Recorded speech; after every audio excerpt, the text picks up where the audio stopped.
Travel Beans. I'm Emma, this hairy man is Alex, and we are a couple that have been traveling in the world for the last 6.5 years. Today is our last day in Bali. We have been in Asia now for the last more than a year and a half. Don't know exactly, you don't care. No. And we are going to Europe because it's getting close to Christmas. Ooh, yes, we are flying to Germany today. Before we go, we have a few hours and there's only a few things that we do.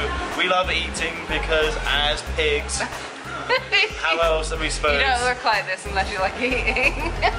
So we're here at our favourite restaurant in Bali for the last time, chowing down on some ridiculous breakfast, guys. I have gone for Eggs Benedict. Look how ridiculously nice that is.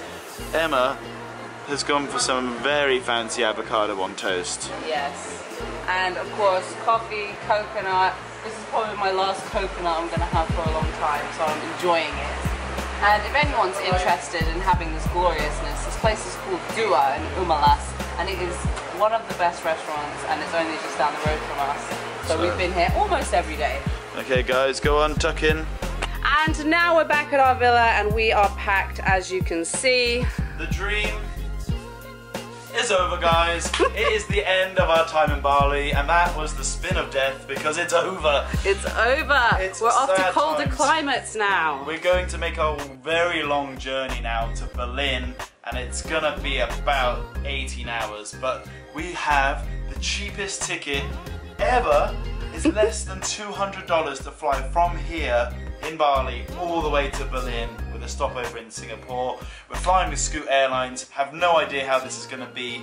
I am scared of doing a budget airline for such a long journey, but this could be a huge mistake. Yeah, I mean, there's probably no positives apart from the price, so we'll show you the journey and see if it is worth the money. We can't really complain for less than $200 a piece. We have had such an amazing time here in Bali, especially here at our accommodation. It has honestly felt like home to us. It's been fantastic. If you guys want the name of the place, it's called Sejoli Villas and it's in Umalas, which is situated right between Changi and Seminyak, so it's a really great location as well. This has been the #1, what feels like a home for us over the last couple of years of travel. Every time we've gone away and come back here, we just feel like we belong. We're gonna come back. As we're talking, I'm booking a Grab to get ourselves to the airport. One of the only downsides to coming to Bali is actually the traffic, and our flight isn't for another few hours, but if we wait much longer, we'll probably miss our flight because the traffic is that bad. So maybe we will see you guys at the airport. And we are here at the airport, but we are not at Bali Airport because we've already done that flight. And it's a boring airport, guys. Nobody wants to see Bali Airport, although they do have very fast Wi-Fi for anyone who's interested. But the good thing about flying with Scoot is that the main area where it is from is Singapore, which means you get to stop off at the best airport in the world. It's pretty great. Right now we're just chilling in a sunflower garden, and there are multiple gardens to choose from based on your tastes of garden. After this, we are going to the free cinema to go and watch Guardians of the Galaxy 2. Yes. They have movies playing throughout the day. They have game areas with PlayStations. They have TV playing football. They also have food. So Emma wants to go and eat because we've just been on the flight. Someone gets hungry because it happens about 3 times a day. I'm pretty hungry. So we're going to go find food and then we'll show you a bit more around here in time to watch the movie. Before we get food, I just have to show you how crazy this is. Look, they have these PlayStation boxes with 3 to each station. So I'm gonna have a quick game of FIFA. Em's allowing me to have a quick game of FIFA. I'm hungry, but you can have a quick game. Before she gets too hangry, I'm just gonna smash Swansea on the PlayStation, and then we're gonna go for some food. So Alex and I are currently rocking out on the Indian food. It's always a good option for veggies, and also Singapore, you can always have a good selection of different types of foods. You've got your more Chinese-based food, your Indian-based food. It's lovely. The only thing that's wrong with this place is the plastic spoons. But we are killing it with the thalis, guys, and the samosas with mandip. Mandip. And I've also got myself a masala dosa with some lovely delicious sauces pre-used by me. Delicious. Do you want to have a sip? What's wrong? The one food you don't want to spill down you is a curry. There's nothing attractive about a man walking around an airport with curry stains all down his shorts and his t-shirt. I mean, it's not the worst, but it's not great, is it, guys?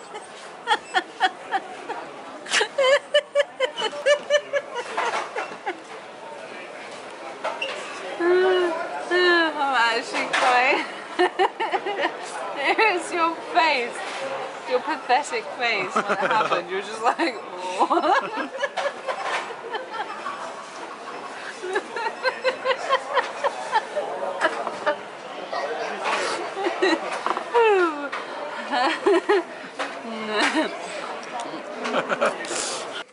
I have no idea what game that is. This is Puzzle Bubble. You know...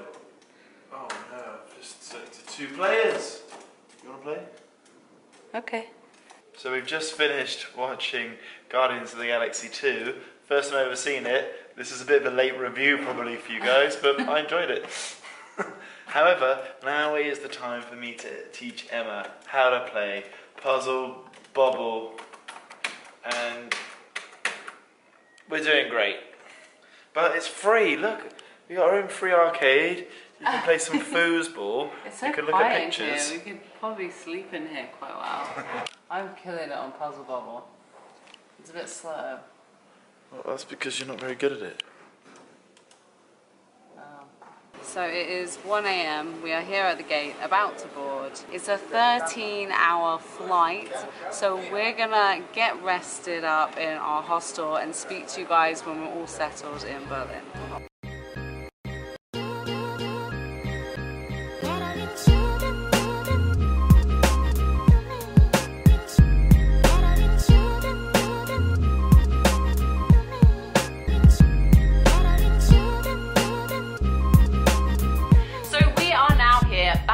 Jolly old Europe. But have no fear, guys, the flight wasn't that bad that all of my hair and my beard just fell off in the mid-air. It was 2 weeks ago that we filmed that video and we forgot to film the end, but don't worry, because right now we're going to do that.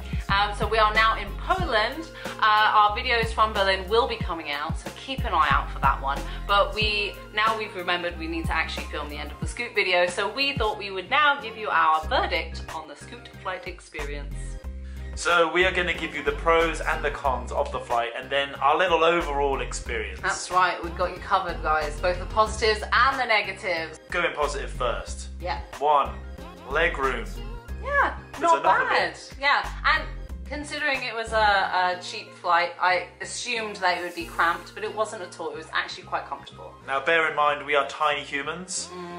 We are not the pocket tallest sized, of humans. So neither of us are above 5'7". Yeah, maybe some of the people around Berlin would have had a bit of a nightmare because they are tall. But for miniature people, lovely bit of leg room. We did manage to get sleep during the flight, which is quite rare for me, especially. I sleep terribly on flights, but that could also be due to my new friend, Holistic Way Sleep Aid. Other brands are available, we're not getting paid for that, that's just something that we Yeah, try. I don't know, someone at the airport recommended this to me at the pharmacy and it helped both of us sleep. So it could have been that, or it could have been those super comfortable seats on Scoot. Apart from the price, which was a huge positive, Massive at positive. under $200, was the flight times. Leaving about 1 AM and then arriving local time about 7 AM, giving you the best chance for a lovely little sleep. Yeah, and so when you get there, you arrive and you can just be on your merry way and have a lovely day in good old Berlin. But that's not why you're here, guys. You're here for the negatives, because no one likes to hear positive experiences. So we are going to tell you the things that annoyed us about our very cheap flight for 13 hours. Firstly, I just want to say that the negatives are certainly worth the cost. At less than $200, really we can't complain. We just want to tell you what slightly bugged us about this flight. Firstly, before you get on the flight, at Singapore Airport, this isn't the same in all airports, but at Singapore, you're required to go through the security gate just in front of your gate that you actually board the plane in, which means that you're not allowed to take any water that you buy in the airport into the gate to board the plane. So, in turn, because people didn't want to pay for water on the flight, there was a massive queue for the water fountain inside the gate. Biggest queue for water I've ever seen. And a lot of people didn't actually manage to get any water before they boarded the flight. So a lot of cheapskates all in one line trying to save a sweet, sweet buck. So if you do get this flight, make sure you take at least a big empty water bottle to fill up and get there early so you can actually fill it up. So our next point is the food on board. So the situation with Scoot is that as it's a budget airline, as expected, they require you to pay for your meals on the flight. However, they also say on the menu that it is not allowed to bring outside food on board to have on the flight. But as sneaky little beans that we are, we bought some food from Subway and there was no way that they could snatch it from our little claws. And actually we weren't the only ones. There was a lot of people on there eating food from the airport that they bought prior to the flight, and it didn't seem to be a huge problem. I didn't see anyone getting told off, so I think you can get away with it. Next up is the payment on board. You can only use cash or credit card, and we didn't have any cash and we only had a debit card. So as the water was $4 for just a small one and $18 for a hot meal, if we didn't have any food or drink with us, we would have been very hungry and thirsty for that 12-hour trip. As to be expected on a budget airline, there is no onboard entertainment. You can pay, but you have to download an app before you get onto the flight, which is very inconvenient. Luckily, we have the Nintendo Switch, so we got to rock out playing Mario Kart. Well worth every penny. It was amazing!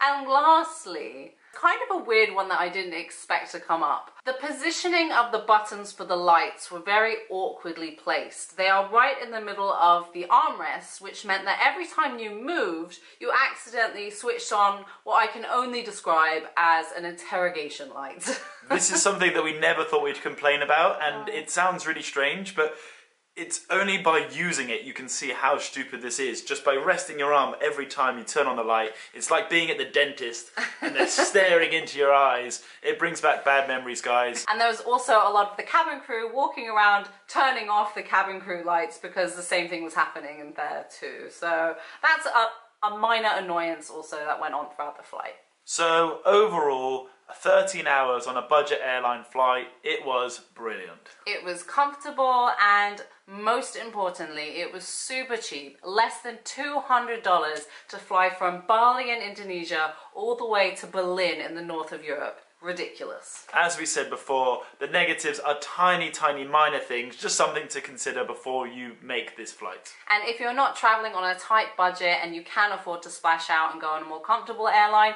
we don't blame you. So thanks for watching the video, guys. Give it a big thumb if you liked the video. If you didn't like it, give it a thumbs down. Also, let us know in the comments if you would take this flight, if you think the price is worth the negatives. And if you like the video, press subscribe. There's also a notification button if you would like to see more videos like this or not like this. And now is the time of the video for us to love you and leave you and say thank you so much for watching. Beans out!